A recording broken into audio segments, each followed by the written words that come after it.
7. La lutte pour la journée de travail normale. Contre-coup de la législation anglaise sur les autres pays. Le lecteur se souvient que l'objet spécial, le but réel de la production capitaliste, c'est la production d'une plus-value ou l'extorsion de travail extra, abstraction faite de tout changement dans le mode de production provenant de la subordination du travail au capital.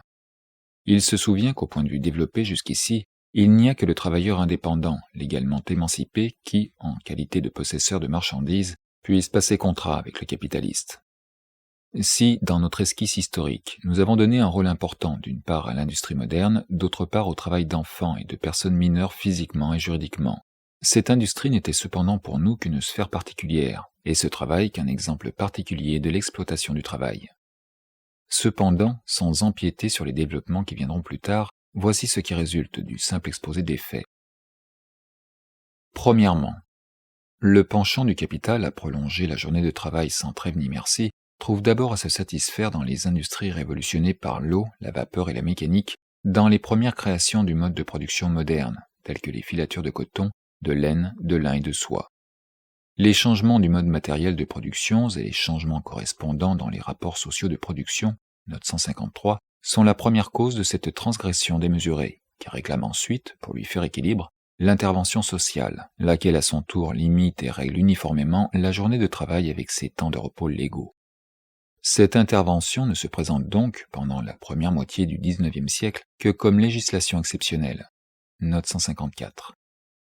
À peine avait-elle conquis ce terrain primitif du mode de production nouveau, il se trouva sur cet entrefaite que non seulement beaucoup d'autres branches de production étaient entrées dans le régime de fabrique proprement dit, mais encore que des manufactures avec un genre d'exploitation plus ou moins suranné, tels que les verreries, les poteries, etc., des métiers de vieille roche, tels que la boulangerie, et enfin même les travaux à l'établi, disséminés çà et là tels que celui du cloutier, note 150, étaient tombés dans le domaine de l'exploitation capitaliste, tout aussi bien que la fabrique elle-même.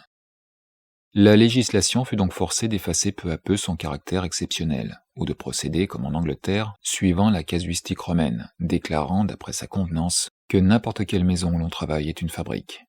Factory, note 156.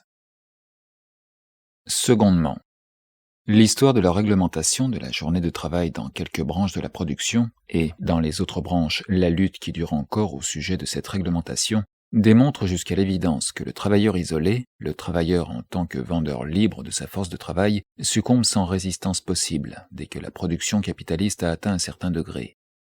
La création d'une journée de travail normale est par conséquent le résultat d'une guerre civile longue, opiniâtre et plus ou moins dissimulée, entre la classe capitaliste et la classe ouvrière. La lutte ayant commencé dans le domaine de l'industrie moderne, elle devait par conséquent être déclarée d'abord dans la patrie même de cette industrie, l'Angleterre. Note 157. Les ouvriers manufacturiers anglais furent les premiers champions de la classe ouvrière moderne, et leurs théoriciens furent les premiers qui attaquèrent la théorie du capital. Note 158. Aussi le philosophe manufacturier, le docteur Ure, déclare-t-il que c'est pour la classe ouvrière anglaise une honte ineffaçable d'avoir inscrit sur ses drapeaux l'esclavage des lois de fabrique, tandis que le capital combattait virilement pour la liberté pleine et entière du travail. Note 159.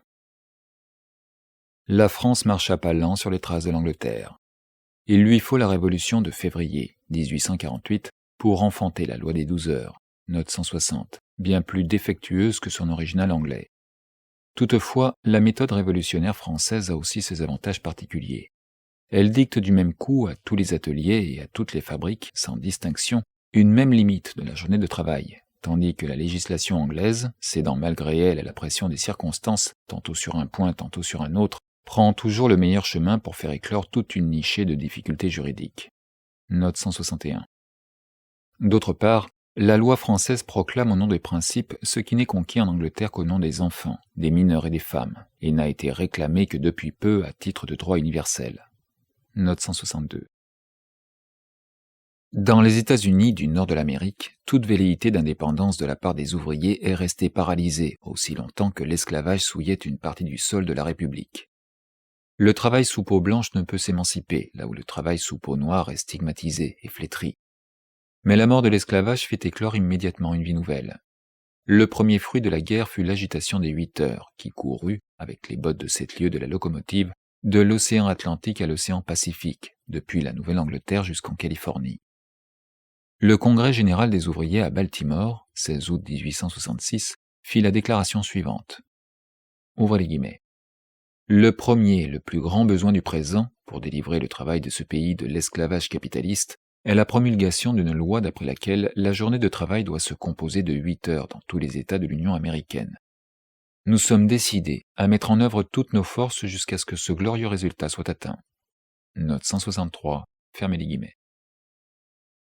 En même temps, au commencement de septembre 1866, le congrès de l'Association internationale des travailleurs, à Genève, sur la proposition du Conseil général de Londres, prenait une décision semblable.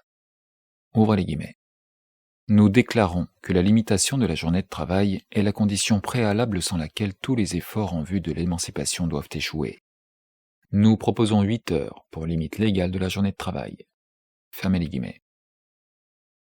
C'est ainsi que le mouvement de la classe ouvrière, né spontanément des deux côtés de l'Atlantique, des rapports même de la production, sanctionne les paroles de l'inspecteur de fabrique anglais R.J. Sanders. Ouvrez les guillemets. Il est impossible de faire un pas vers la réforme de la société avec quelque espoir de réussite si la journée de travail n'est pas d'abord limitée et si la limitation prescrite n'est pas strictement et obligatoirement observée. Note 164. Fermez les guillemets. Notre travailleur, il faut l'avouer, sort de la serre chaude de la production autrement qu'il n'y est entré. Il s'était présenté sur le marché comme possesseur de la marchandise force de travail, vis-à-vis de possesseurs d'autres marchandises, marchand en face de marchand.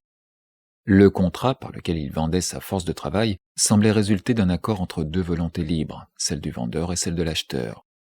L'affaire une fois conclue, il se découvre qu'il n'était point un agent libre, que le temps pour lequel il lui est permis de vendre sa force de travail est le temps pour lequel il est forcé de la vendre, note 165, et qu'en réalité, le vampire qui le suce ne le lâche point tant qu'il lui reste un muscle, un nerf, une goutte de sang exploitée.